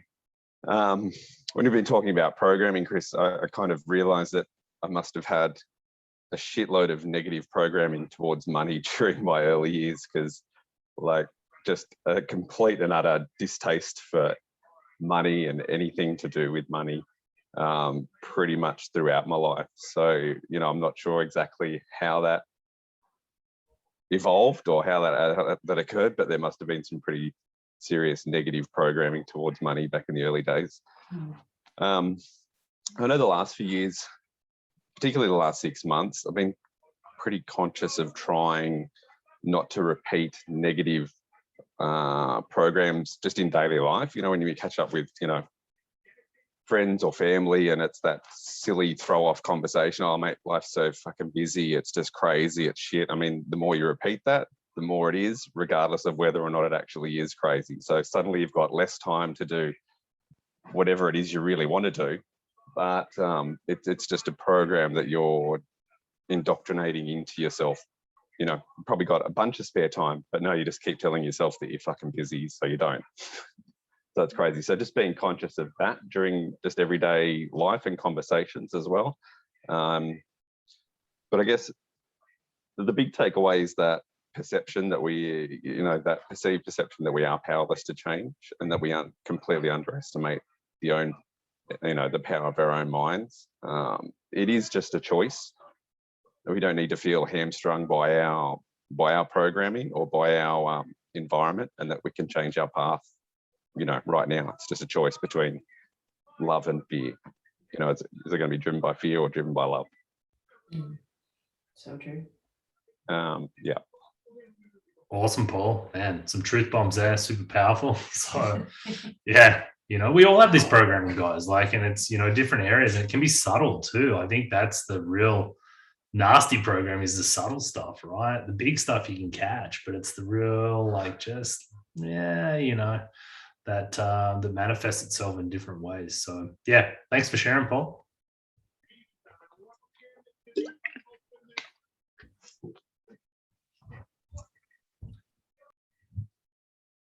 Well, I think, Beck, you've dobbed yourself in by commenting, so.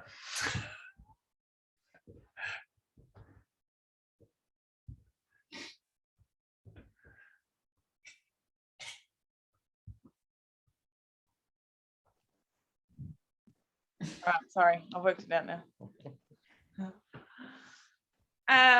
What am I talking about again now? I'm half asleep. Takeaways. A big thing that come up when you were talking before is talking about going through lockdown and everything like that. Personally for me, I'm actually I was, like I said, quite content with everything. I think because I was present, and more so probably in a way, I've done that work on myself, but it was being more present with my kids. And I actually, I want to get upset here, but I actually feel guilty for sending them back to school. I actually don't want to.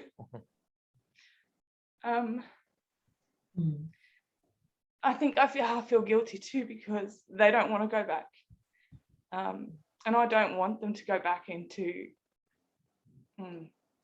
a place like that, just because obviously there's been some conversations that happened with some of the teachers that work there as well, and they've told me some stuff that's been going on behind the scenes at the same time as what the conversations that I've had time to have with my own kids, because we've been at home. But yeah, I'm definitely not happy about that sort of stuff. So there's been obviously a positive coming out of that, just by being more present with them, and at being able to spend that one-on-one time that we don't really get a lot of, between having 5 of them and working, both of us working and managing, everything else that we're doing, and, helping out others and all that sort of stuff. It sort of made me, I don't know, I feel like I was on this path, and knowing, where I'm heading, where everything's going, at the same time as, just day by day. It's I feel like I've just gone this way. I want to go this way, but I want to go over there, so it's me, from what you've given tonight, it's me going, all right, deciding that that's what I need to do and how to get there. And again, probably more like a programming thing is, I don't need to follow that because that's what we're programmed to do. I'm trying it, something's trying to tell me that, to turn, I guess, and, go a different way. Anyway, I don't know, I'm just rambling now, but yeah. No, that's super powerful. Steve, what are you taking home, man? Yeah, just as you said, being around negative people, it just affects you, and then it's the roll-on effect. Then I come home from work, negative, and then they get Beck upset, and then Beck's upset, and then the kids are upset, and everything like that. Like, it's just a huge roll-on effect. It's just one thing, but you've got to try not to let that stuff get to you. Like, try, yeah, just take a breath. Like, think, right, does it really affect me? Like, do I need to worry about that sort of stuff? Like, just try and get rid of it somehow, instead of just holding on to it all day and then building up, and then it just need to get rid of it. Oh yeah, that's what I've really taken out of tonight anyway. You know, it's tough, mate. I worked in the mines for years, and the way people spoke about their partners and kids up there and fly in, fly out camps, right? Like, super negative, right? And you know, I feel as men, it's also, we have a lot of the environments that we can be in can be quite negative, and it's sort of a bitching contest, you know, and it's sort of a bit of the world a lot of the world lives in. And it doesn't have to be that way, but it's sort of like, I don't know, we get off on how bad our lives are, or how they're not that bad, but we want to talk about it that way, right? So good for you guys. Like, I know I'm working on a new program. I'm like, why can't I still abundantly provide for my family and spend a shitload of time with them? Like, why does it have to be and or? And I think as men, and a lot of people, not just men, this is women as well, there's this sacrifice, like, you know, it's this martyrdom sort of program that we run, that if we're sacrificing our time, we might go and do something we're not super happy with to provide, but that's because that's what we have to do. That's what, you know, we've seen. And I'm working on it myself, because my happy place is being with my family. Like, the kids, Amber, like, our adventures, like, I love going on adventures. It's the best thing in the world, right? So why can't we rewrite these programs, guys? And I didn't talk about it tonight, but you know, these ideas, they're spiritual seeds, and spiritual seeds, we don't know the gestation period of them. So Marty and Sal could tell you pretty succinctly, I'm sure, with a lot of vegetables and plants, you plant a seed X amount of months later, you know, you conceive a baby 9.5 months later, you know, we know these times, but with an idea, we don't know. But what we need to understand is, just like that seed we'd plant in the ground, if you keep the idea and you water it with faith and gratitude that it's coming, it will come in the right time, you know. And that's, I think, the hardest thing for me, I know I really struggle with, is I have the vision of my future, but then I get discouraged by looking at current circumstance, you know, or it's not happening fast enough, or it's not happening in my time frame. Or you look too far ahead. Look too far ahead, you know, rather than staying present. Keep the future goal, but do what you can in the now. So we're all working on it, guys, but just know we can rewrite whatever programs we want. That's the cool thing, that none of us were taught at schools, right? So awesome. Who's next? Who's going to volunteer? I'll jump in. It's Sarah. Sorry, my screen's dark. I'm well and truly tucked up in bed. I basically just wanted to say, over the lockdown, I've pretty much worked the whole time. I've treated 94 clients since day one of lockdown.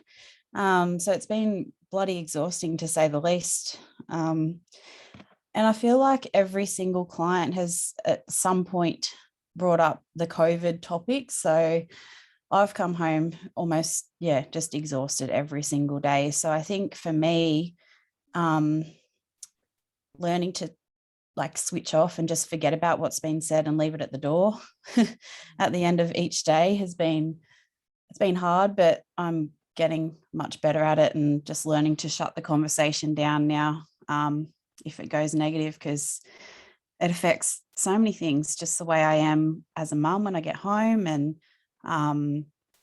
you know, I found myself being consumed by social media, so I've just taken a big step away from that, just to try and focus on what's important, which is the kids and my own self-care, because I don't think any of us do anywhere near enough of that. So look, I just pretty much what everyone's said, I'm on feeling the same. And yeah, I think it's just great to have this support network and positivity. Yeah, just keep everyone, if we're just positive together and don't engage in that negative side of things, and turn your TVs off, turn your radios off, don't read, mainstream newspapers and articles and things like that. Like, I have barely even been to the supermarket. I just do click and collect and pick it up and go home, and just to stay away from it all at the moment. And I'm feeling so much better for it already, just making those few little changes to the way that I'm living. Unfortunately, my kids do have to go to school, and I don't get that choice because I'm a single mum and everything like that. But hey, who knows what the future holds? Hopefully we're onto something here, and we can continue to support, and we're all in it together. So anyway, if I jump out of this call, it's because I've well and truly fallen asleep. So good night, guys. But thanks heaps. Awesome, Sarah. Thanks. And like, no one should ever feel guilty. Like, we all grew up in the system pretty much, and we're all reasonably normal, except for Marty. So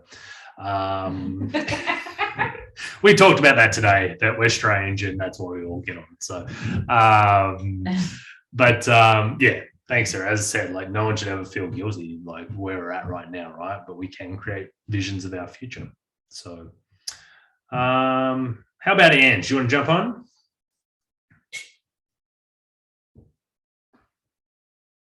I'm told. I don't have much to say. I've got a lot to say, but it's too explicit, I'd say. And I don't know what you want me to say. Well, just what are you taking away? What's your takeaway from tonight? Yeah, we had takeaway tonight. No, I just agree with everything, and I don't know. The school thing, I've jumped the barbed wire fence. I'm done.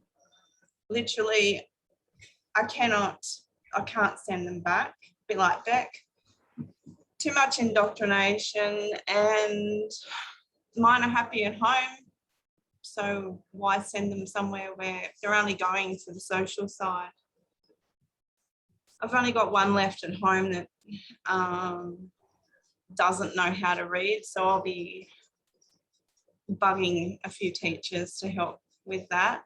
But she's the next Prime Minister of the world, of Australia. She could be the world. She knows fucking everything, so we're pretty right there. Apart from that,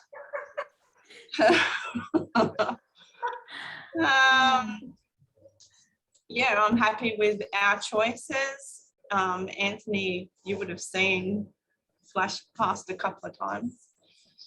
He doesn't like the screen, but we are both on the same side. I bring things to the table all the time, and he goes, "Yeah, well, I fucking knew that. Whatever, like." Like, okay. But then he stirs me up too about things. So.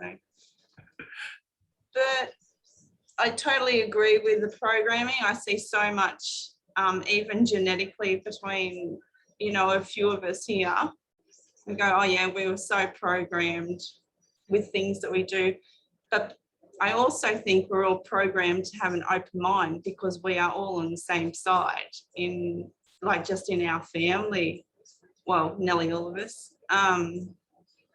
So there's definitely something there, isn't there? Like a spiritual side. We're meant to be here, all meant to be here at this specific time for a reason. And to be influential in different aspects as well. Anyway, you don't really want to get me started.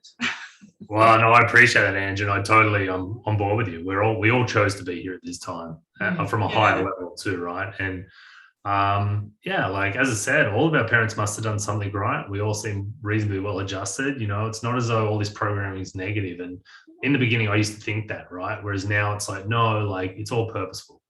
And if you can wake up to it, Yeah. and realize that we need these programs, it's just that you get to choose now, right? Rather than living unconsciously. I've also had a conversation with Kim before about, I don't know about, stop it, Steve. All these people, you know, like-minded people. I know I was kind of dyslexic at school. Kim is the same. Does anyone else, yeah, think that they were, you know, dyslexic? They struggled with that education platform, because I don't think everyone learns the same, which is why I don't think the mainstream school system is cut out for everyone. It's definitely, it doesn't work for everyone. So most of us here are on that struggle street at school. Well, I would say no, the opposite. I was total great, like a student, but that's the indoctrination was even harder for me. Like I was so indoctrinated, like, you know, and then, but it didn't help me in life, you know, it just made the life lessons a bit harder, right? Like, so either way, it's purposeful, right? You either just didn't, like, I know people like Amber that early on in life are like, this doesn't make any fucking sense. This is all bullshit. And it took me another 20 years to figure that out. So yeah.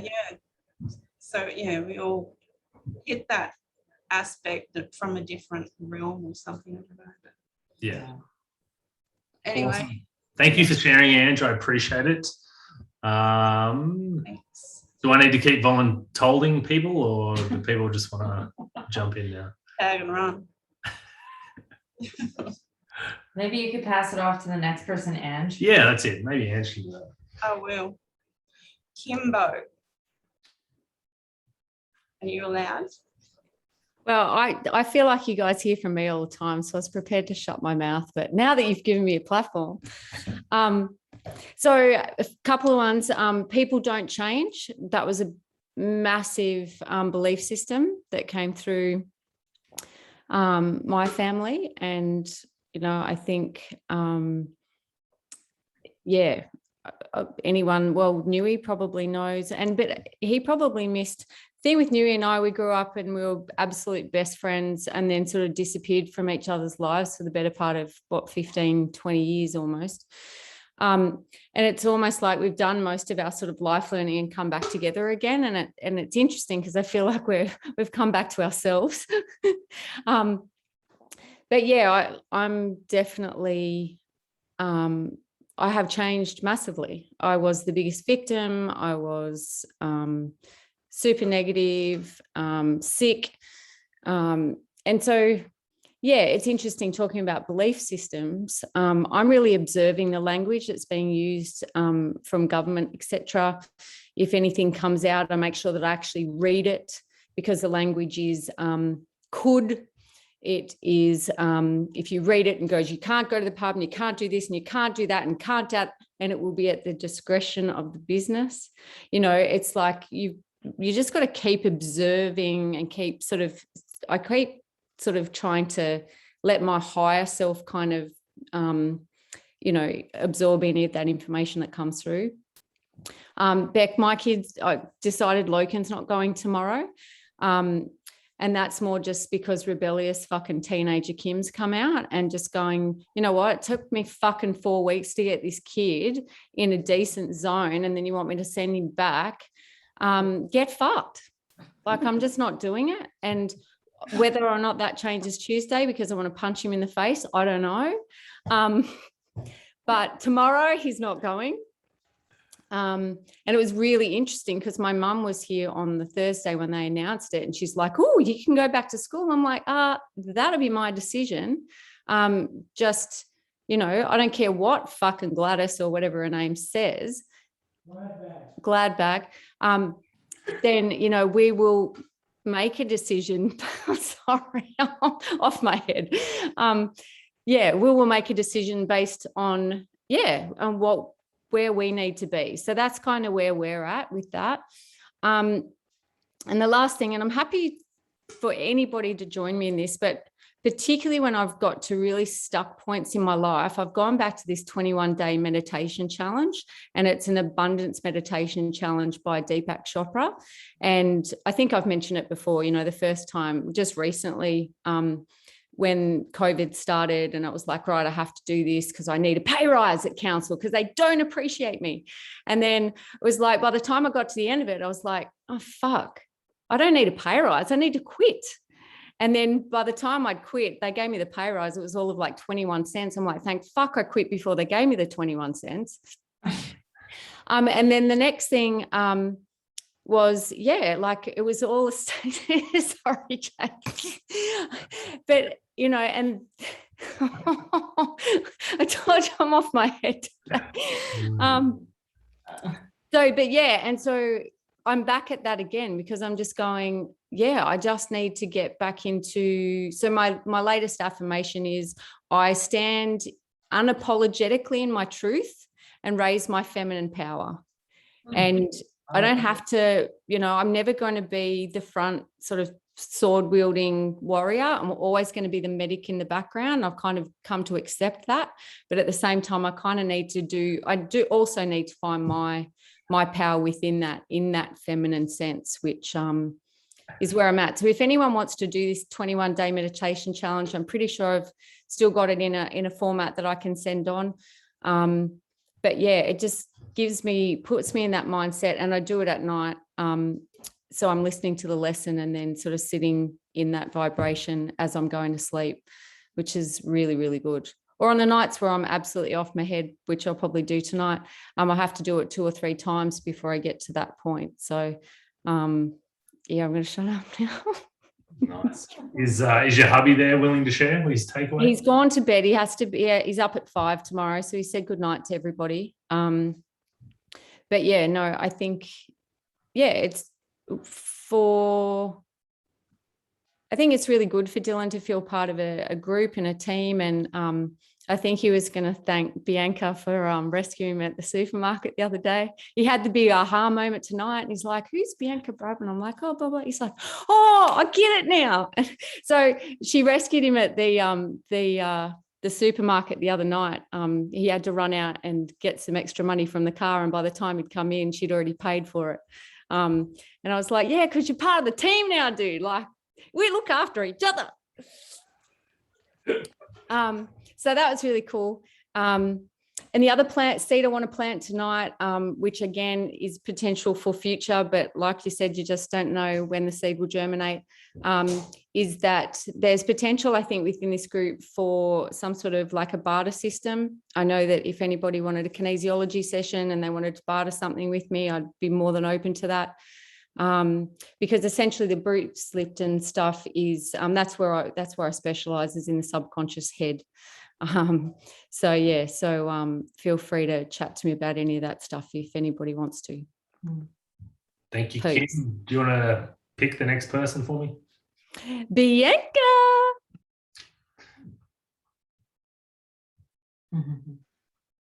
Hey, I knew it was me. What do we want to say? What do you want to say?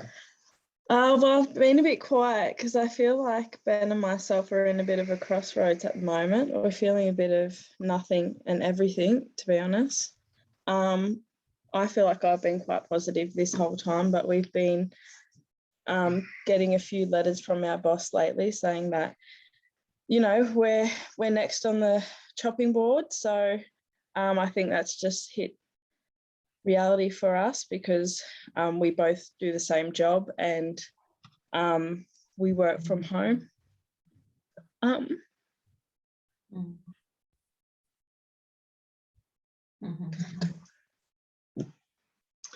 Yeah, so as she's saying, it's one of, you know, it's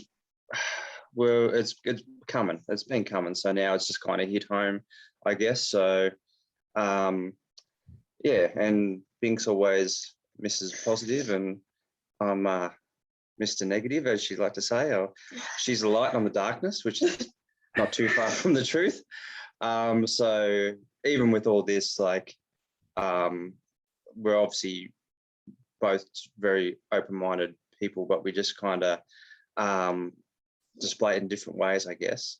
And that's kind of why I've got a bit of a yin yang thing happening that works for us somehow.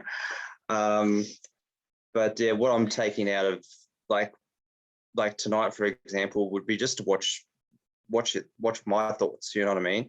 I can be negative with all this shit, and once I start, I get on a roll, and it's a motherfucker. You know what I mean? Like you really just got to watch it when that. And as I said, negative can create negative. Then Bink gets negative, and then fucking shit hits a fan. It's all hell for that then. So yeah, I just gotta be more aware of it. Like sometimes I'm in it and I'm aware of it, but I just can't even stop it. I can't snap myself out of it sometimes. So with all this, but yeah, just kind of watching my thoughts and that kind of stuff would be something I'd do.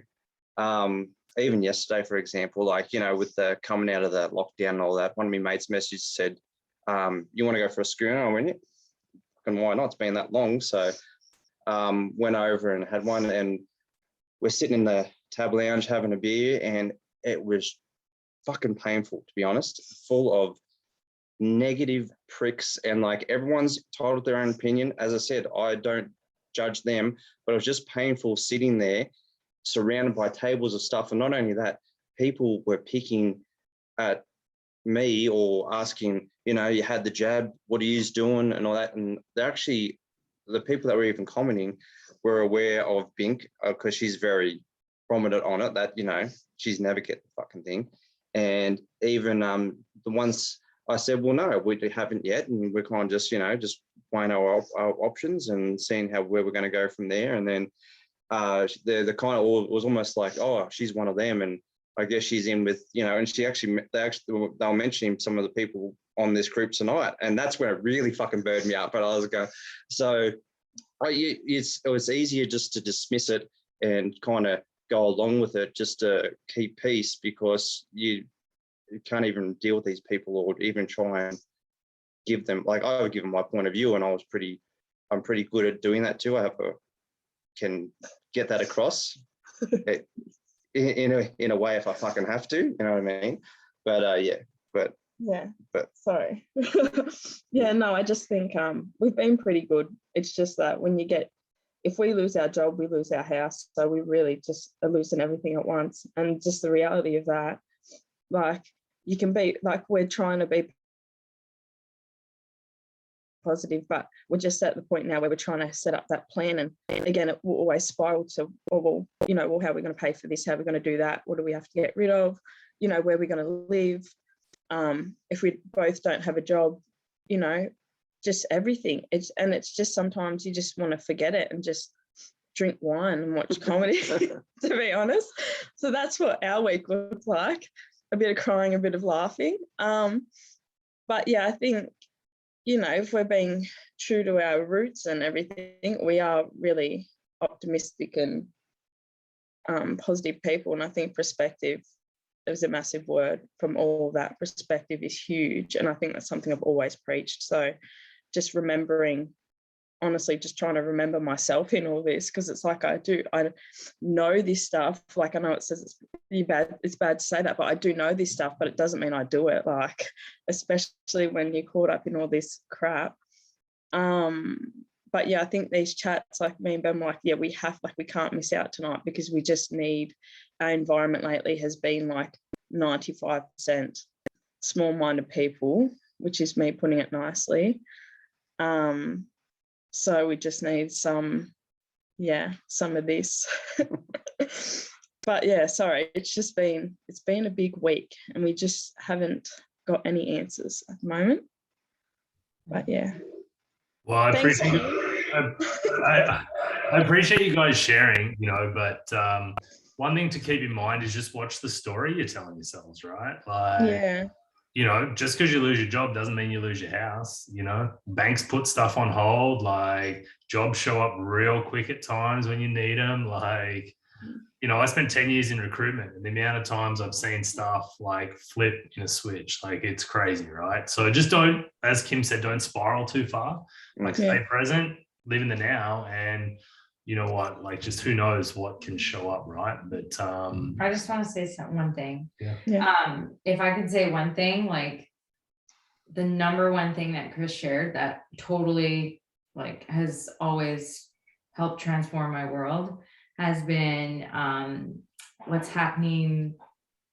It's not happening to me, it's happening for me. Yeah. It's the change of perception, right? So it's like change the way you look at things, and the things you look at change. So yeah, like it's not happening to you. You're not like, you can choose to be the victim or you can choose to be the victor, and change the perception and the way that you look at things. So like, as Chris said, it's like, yeah, like shit sucks. You know, you might not even lose your job. You might choose to leave your job and be empowered and say, actually, it's not alignment and I don't agree with the way that you're treating me. And I'm going to go find another job that I'm actually in align with, that's going to provide for me, for my life, and maybe support me in a purpose on my path. Like, you know, you just never know what might come out of it. So yeah. Other thing I wanted to say, well, sorry, too, was that you're saying about not really being sure of, you know, your path. Remember that we have this group here. Like, if you want to talk to us, any of us, about anything for different perspectives, and you know that you have that opportunity there too, like-minded people. So we're here, you know, in that respect as well. Thank you. Yeah. All right, you guys get to pick who's next. Let me just scroll. You have to dive in Jade, don't you? Yeah, Jade.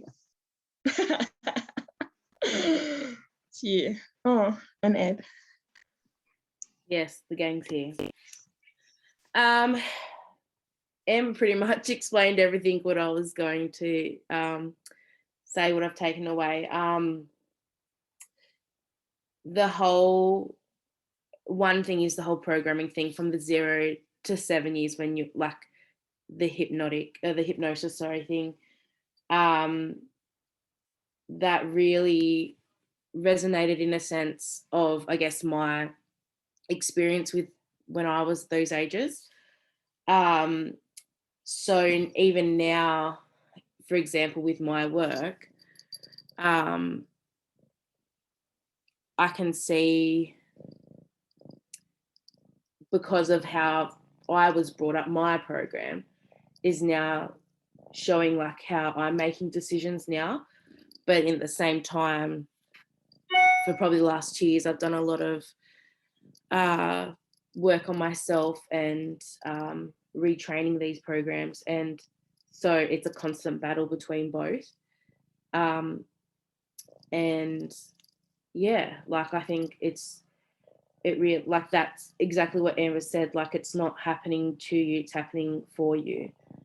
As soon as work said, like my boss called me straight away because she knows how I feel about everything that's happening, and she said, it's coming in, I'll back you with whatever you need to do.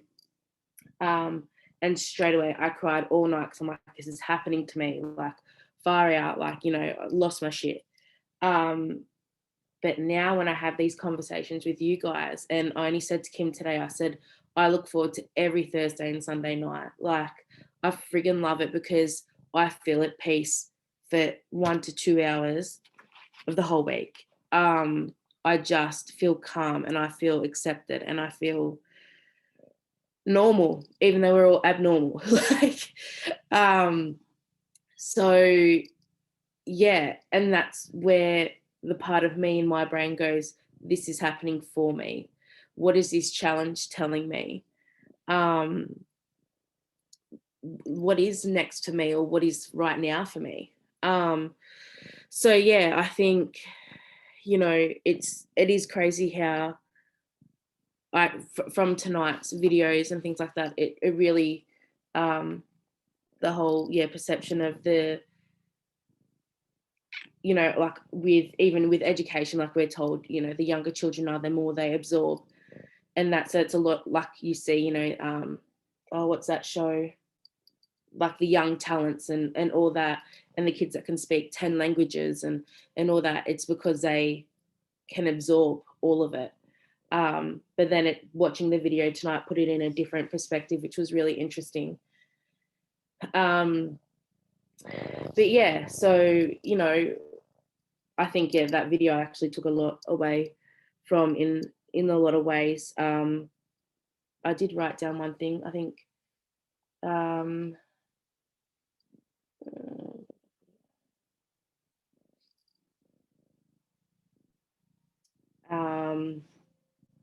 Yeah, one thing about culture, obviously, so Bianca and I are sisters, and we are also Italian. So like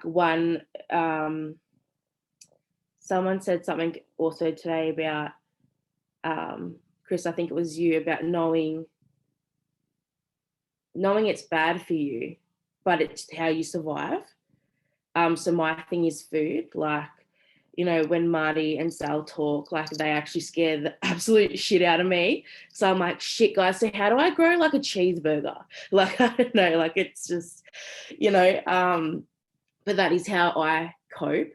And you know, with our culture too, us Italians, it's like eat more here. Like you don't have enough on your plate. Like, you know, Ma, I only need one piece of schnitzel. No, have three. Like, and the hands go flying everywhere. Like, you know, it all happens. So, but again, I think that's that culture. And then, thanks, Paul. Yeah, that's a smart one. Cheeseburger seeds. But we'll have to take the pickles off. Anyway, yeah. So I'm just blubbering on. But yeah, I did take a lot especially from that little video. You know, even for example, especially that 0 to 7 years, I brought up to see men as very negative. No offense to any man on this chat, because of, you know, my dad leaving and the divorce, and because of abuse and all this other stuff. So there probably have been 3 major points in my life it was then around 14, 15 when depression hit, and about 3 years ago when I had a tumor and when dad died. So it's then when they have been my massive learning curves. And around 15, which is really bizarre, when my depression and that hit, I started slowly believing in men, and 2 of them are actually on this call, Nui and Ben. I may have been 15 and they taught me poker at 2 a.m. in the morning, so it's fine. But like, they're 2 examples of, like, they taught me, and I don't know if they know this, but there are good men out there. So it's those little, and now, yeah, one's with my sister and I have a nephew, so it's crazy. But yeah, it's just bizarre how the world works. So yeah, I'm just freaking bunging on now, but I think I just took a lot from that, 0 to 7 years, that like my life made sense for the first time ever. So but yeah, it's definitely, you know, like I said, the last 2 years I've worked on retraining these programs and you know, creating programs that I want.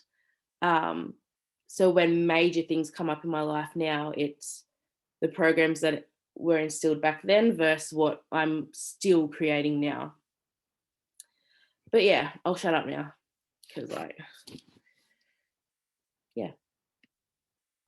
Awesome, Jade. Thanks so much. Like didn't quite get into it tonight, because sometimes when we start to create a new program, it actually puts us back into fear too.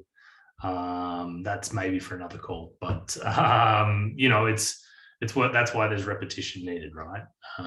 But yeah, super powerful stuff. And I think that's my intention for this call, is to give a bit of context, because I know once I learned about that 0 to 7, my mind just went, oh wow, like holy shit, like look at this, you know, made a lot more sense. So yeah, thank you. We have Jade, you get to pick. That's right. I think you've got Monica and Lauren left. So is there anyone else I missed? Oh yeah, we'll give Moni a go if she can unmute. Can't go away.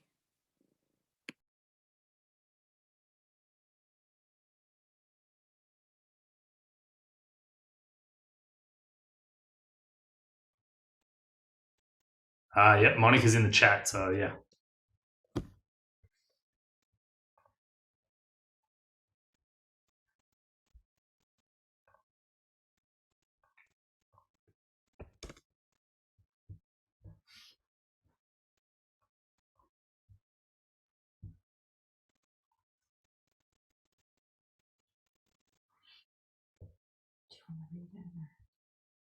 Again.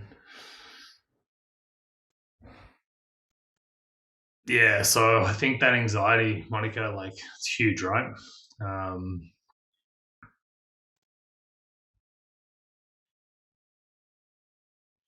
Yeah, super cool. I think, yeah, I would challenge us all to look at a perception. And you can even look at like harmless ones, guys. It doesn't always need to be the big, scary ones that we look at, but we have an opportunity every day to look at the way we're looking at things and change it.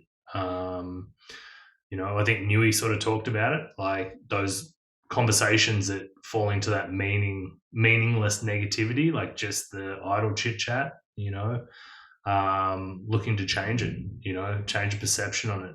I know Amber and I were trying to stop using the word tired because keep using that word and guess what happens, right? So, it's an opportunity to change. So, yeah, Monica, like as Sal said before, if any of us can help and you want to reach out directly or whatnot, like let us know, right? Because maybe that conversation, that other person can give you the perception change or help just trigger that in you so it can help you with your anxiety right now.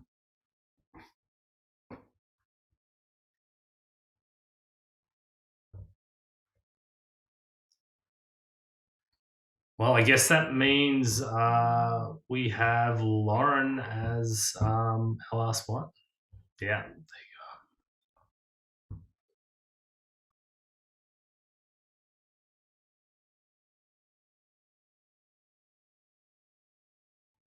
You might need to unmute again, Lauren. We can't hear it, I think.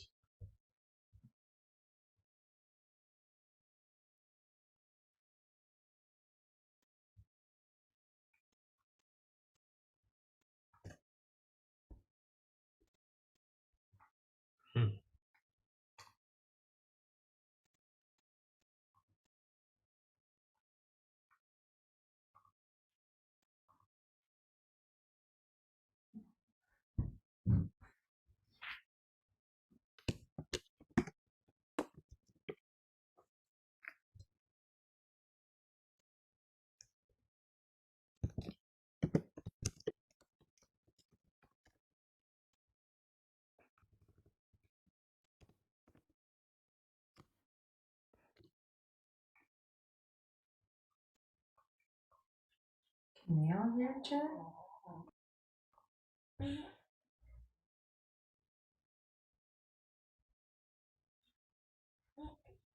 That's weird.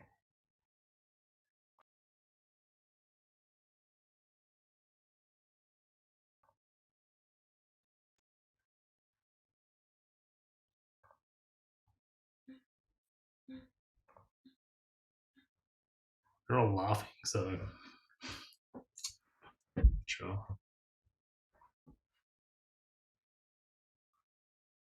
Is that because is it